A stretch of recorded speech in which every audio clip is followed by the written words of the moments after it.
İşte dediğim gibi yani ben işte Kürtçe konuştum. Artık Kürtçe konuştuğum için zoruna gitti. Ben askerim dediğim için mi zorlarına gitti? Yani ben de anlamadım yani. Zaten bir anda böyle üstüme saldırdılar.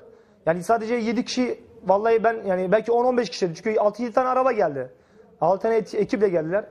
Yani ben bütün memurlara kötü demiyorum yani. Bazı memurlar var kolladılar beni.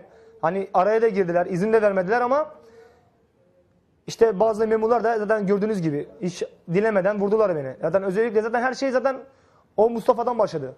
O 188 plakalı arabanın şoförü bir de o Mustafa denen polis memurundan başladı. İkisi yani resmen sanki hani ben gerçekten ben terör müyüm ya da hırsız mıyım ya da kapkaçım ya da öyle bir yani şok oldum yani. Zaten hala da şoktayım da.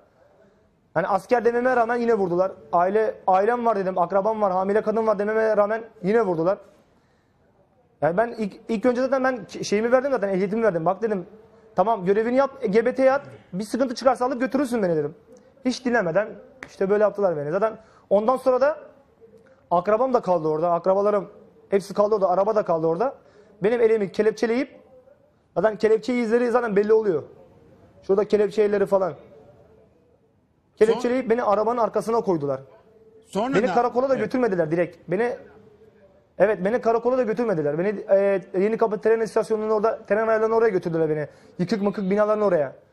Ve beni arabanın içine de dövdüler. Ben zaten sordum. Yani ben zaten hala şoktayım. Ben bilmiyorum. Yani gerçekten şoktayım. Ben hastaneye de gittim. Hastanede gereken muameleyi görmedim, ilgiyi görmedim.